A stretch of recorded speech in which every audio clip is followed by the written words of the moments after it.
Hello student, आज की इस वीडियो में हम लोग जेंडर के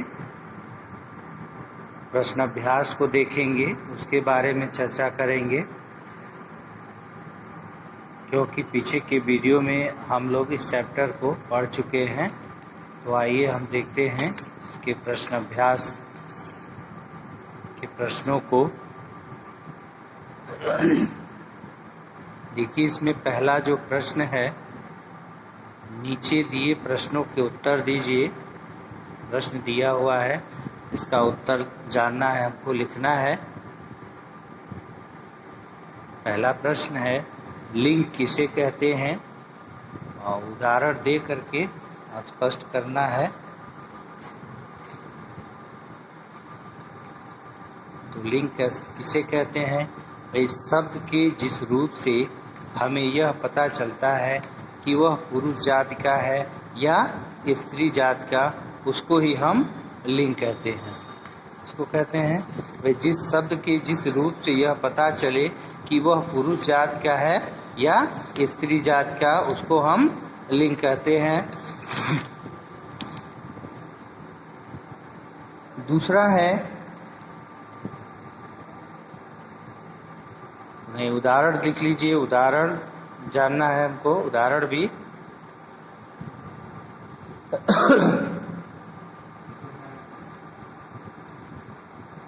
जैसे चूहा, घोड़ा, लड़का, माली, घोड़ा, शेर, लेखक, ये सब शब्द जो है पुल्लिंग है। और चूहिया, लड़की, मालिन, घोड़ी, ये शब्द जो है स्त्रीलिंग है। लिंग के कितने भेद हैं? प्रत्येक का उदाहरण दीजिए। तो लिंग के कितने भेद हैं? लिंग के 2 भेद हैं। लिंग के 2 भेद होते हैं, पुल्लिंग और स्त्रीलिंग। हिंदी में लिंग 2 प्रकार के होते हैं, पुल्लिंग और स्त्रीलिंग। पुल्लिंग पुरुष जाति का बोध कराने वाले शब्द पुल्लिंग कहलाते हैं। यानी जो शब्द पुरुष जाति का बोध कराए वह पुल्लिंग होते हैं, और जो शब्द स्त्री जाति का बोध कराते हैं तो उनको हम स्त्रीलिंग कहते हैं। जैसे अभी अभी मैंने आपको उदाहरण बताया पुल्लिंग का, जैसे चूहा, लड़का, माली, घोड़ा, शेर, लेखक आदि। और स्त्रीलिंग में मालिन, घोड़ी, शेरनी, लेखिका, बच्ची आदि। यानी शब्द से ही पता चल जाता है। तो शब्द के जिस रूप से हमें ये पता चले कि वह किस जाति का है, पुल्लिंग है या स्त्रीलिंग है, तो उसको हम लिंग कहते हैं। लिंग के कितने भेद हैं? 2 भेद होते हैं, पुल्लिंग, स्त्रीलिंग। दूसरा प्रश्न है, सही पर सही या गलत पर गलत का निशान लगाइए। तिथियों के नाम स्त्रीलिंग होते हैं। तिथियों के नाम स्त्रीलिंग होते हैं। सही है कि गलत है?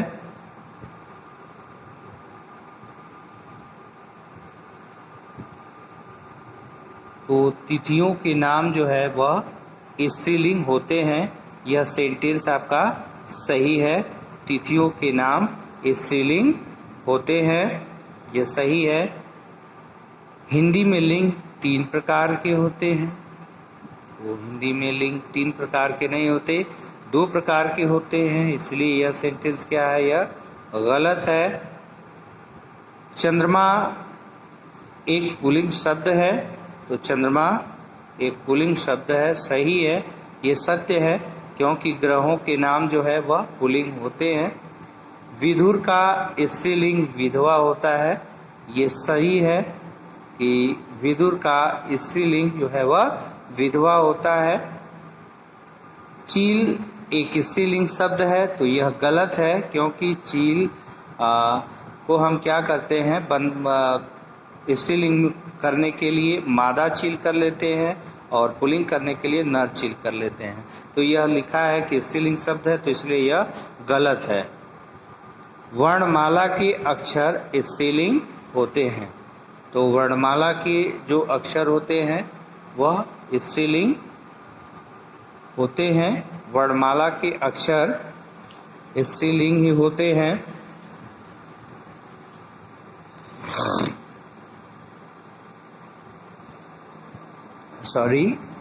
वर्णमाला के अक्षर स्त्रीलिंग नहीं होते हैं, वह पुल्लिंग होते हैं वर्णमाला के अक्षर। इसलिए यह सेंटेंस क्या है, गलत है। प्रश्न नंबर 3 देखिए, नीचे दिए शब्दों के लिंग बताइए। जेंडर बताना है इन शब्दों के हमें।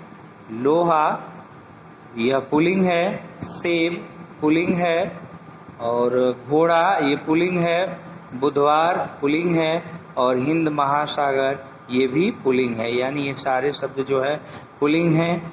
कक्षा और गांव, कक्षा भी पुल्लिंग है और गांव भी पुल्लिंग है। नाक, नाक स्त्रीलिंग है। तलवार, तलवार भी स्त्रीलिंग है, और पुस्तक भी स्त्रीलिंग का शब्द है। अब हम आते हैं प्रश्न नंबर 4 पर।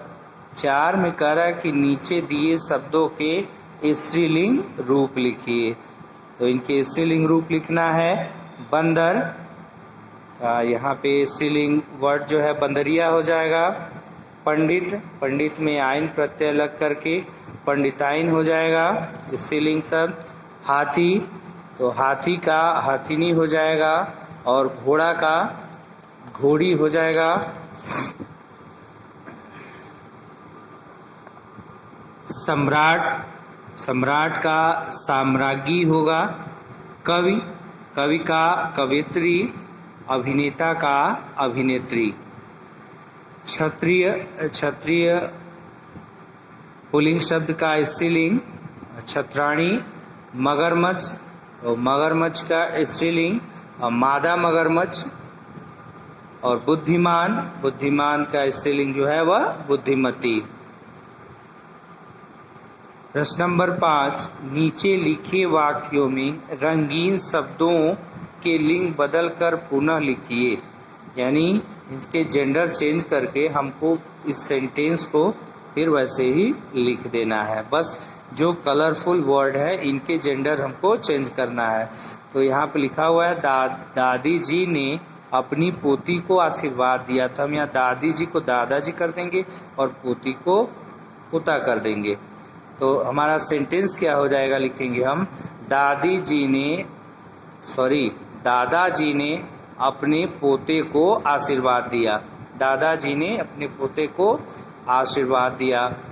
अध्यापिका छात्राओं को गणित पढ़ा रही हैं। तो यहाँ पर भाई जेंडर चेंज करना है तो अध्यापक हो जाएगा, छात्राओं की जगह जो है छात्र हो जाएगा, छात्रों हो भी हो जाएगा। अध्यापक छात्रों को गणित पढ़ा रहे हैं। मेरी माँ विदुषी है, तो मेरी माँ विदुषी है, तो यहाँ होगा मेरे पिता विद्वान है। मेरे पिता जो है वह विद्वान है। रानी ने गायिका को सम्मानित किया, तो यहाँ पर रानी की जगह राजा हो जाएगा, गायिका की जगह गायक हो जाएगा। इस प्रकार हमारा सेंटेंस क्या हो जाएगा, राजा ने गायक को सम्मानित किया। अंगा है, सेठानी ने ब्राह्मणी को भोजन कराया। तो यहाँ सेठानी की जगह सेठ हो जाएगा, ब्राह्मणी की जगह ब्राह्मण हो जाएगा। तो सेठ ने ब्राह्मण को भोजन कराया। शेरनी ने हिरनी का पीछा किया। तो शेरनी ने हिरनी का, तो यहाँ शेरनी की जगह शेर हो जाएगा और हिरनी की जगह हिरण हो जाएगा। शेर ने हिरण का पीछा किया। जेंडर चेंज करके हमको सेंटेंस फिर से वैसे ही लिख देना। अब देखिए ऐसे तीन शब्द लिखिए जो सदा पुल्लिंग या स्त्रीलिंग की तरह प्रयोग किए जाते हैं। तो नित्य पुल्लिंग होते हैं कुछ शब्द, जैसे पर्वतों के नाम, ग्रहों के नाम, भारतीय महीनों दिनों के नाम, देशों के नाम हमेशा जो है वे पुल्लिंग होते हैं। सागरों के नाम भी, देशों के नाम भारत, पाकिस्तान, चीन, जापान सभी क्या है, पुल्लिंग है। और नित्य स्त्रीलिंग तो वर्णमाला सॉरी वर्णमाला आ रहा है। झीलों या नदियों के नाम, झीलों या नदियों के नाम स्त्रीलिंग होते हैं। भाषाओं तथा लिपियों के नाम स्त्रीलिंग होते हैं। बर्तनों के नाम स्त्रीलिंग होते हैं। शरीर के कुछ अंग जो हैं हमेशा स्त्रीलिंग होते हैं, जैसे पलक, छाती, कमर, नाक। हिंदी तिथियों के नाम स्त्रीलिंग होते हैं। तो हम यहाँ 3 शब्द लिख लेंगे, जैसे बर्तन लिख लें, थाली, चम्मच, कलछी हो गया, या तिथियों के नाम लिख लें, चतुर्थी, सप्तमी, पूर्णिमा, या शरीर के कुछ अंग ही लिख लें, पलक, छाती, कमर, नाक। हमको बस 3 वर्ड यहाँ पर लिखना है।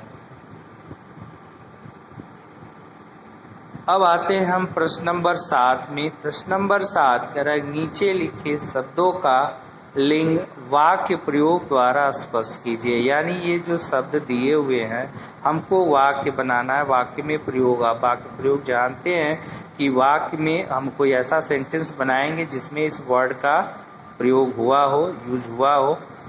और कैसे भाई, ये शब्द पुल्लिंग है कि स्त्रीलिंग है, सेंटेंस भी उसी प्रकार से हम बनाएंगे ताकि ये स्पष्ट हो जाए इनका लिंग, जेंडर समझ में आ जाए। अब बूंद है तो बूंद बूंद पानी टपक रहा है, या बूंद बूंद पानी टपकता है। मौसम, मौसम अचानक बदल रहा है या बदल गया है, कोई भी सेंटेंस बना लें, यानी इसका जेंडर जो है वो क्लियर होना चाहिए। हवन, तो हवन की सामग्री लाओ, हवन के लिए सामग्री लाओ। आंसू, तो आँख से आंसू गिरते हैं या गिर रहे हैं, आँख से आंसू गिर रहे हैं। तबला, तबला वादक तबला बजा रहा है, या तबला वादक बहुत सुंदर तबला बजा रहा है। दीवार, तो दीवार बहुत लंबी है, या चीन की दीवार लंबी है।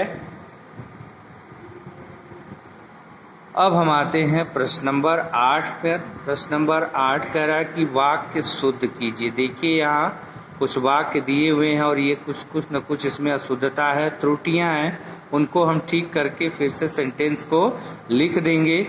परीक्षा समाप्त होने पर मैंने चैन का सांस ली। यहाँ चैन का सांस नहीं, चैन की सांस ली, यानी हम लिख देंगे परीक्षा समाप्त होने पर मैंने चैन की सांस ली।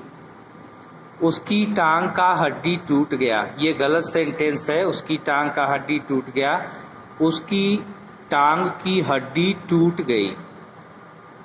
हमारा ये सेंटेंस होगा कि उसकी टांग की हड्डी टूट गई। तीसरा है वह बहुत धीमा आवाज में बोलती है। वह बहुत धीमा आवाज में बोलती है, तो वह बहुत धीमी आवाज में बोलती है, धीमी आवाज में बोलती है। सुकृत का बहन बहुत बुद्धिमान है, ये भी सेंटेंस गलत है। सुकृत की बहन बहुत बुद्धिमती है, यह बुद्धिमान पुल्लिंग है, स्त्रीलिंग करेंगे, स्त्रीलिंग के लिए स्त्रीलिंग करेंगे तो यहाँ पर बुद्धिमती हो जाएगा। सुकृत की बहन बहुत बुद्धिमती है। उसकी लिखावट बहुत अच्छा है, तो उसकी लिखावट बहुत अच्छा है नहीं होगा, उसकी लिखावट बहुत अच्छी है। 9वां प्रश्न है रंगीन शब्दों के लिंग बदलकर वाक्यों को पूरा कीजिए। 9वां और आखिरी प्रश्न है हमारा, रंगीन शब्दों के लिंग बदलकर वाक्यों को पूरा कीजिए। देखिए पहला है सेंटेंस, विवाह पर लोगों ने वर और को आशीर्वाद दिया, तो वर और यहाँ पर वधू होगा, वधू को आशीर्वाद दिया। मेरे विद्यालय में अनेक अध्यापक तथा, अब यहाँ पर अध्यापिका हैं, अध्यापिका हैं। तीसरा सेंटेंस हमारा है इस विद्यालय में अभिनेता तथा दोनों का अभिनय प्रभावशाली है, तो यहाँ अभिनेता का अभिनेत्री हो जाएगा। देन नेक्स्ट क्वेश्चन, गाय और दोनों ही खेती का आधार है, तो यहाँ बीच में आप जो है बैल लिख देंगे कि गाय और बैल दोनों ही खेती का आधार है, अंग है। आजादी की लड़ाई में अनेक वीर तथा ने अपने प्राण न्यौछावर किए, या वीर तथा वीरांगनाओं ने अपने प्राण न्यौछावर किए। आजादी की लड़ाई में अनेक वीर तथा वीरांगनाओं ने अपने प्राण न्यौछावर किए। ये था अंतिम प्रश्न इस अध्याय का। उम्मीद है बच्चों आप लोग को समझ में आ जाएगा इस वीडियो से। तो आज के वीडियो में बस इतना ही। नेक्स्ट वीडियो में हम आगे के भाग को लेकर के फिर उपस्थित होंगे। तब तक के लिए student take care, bye bye.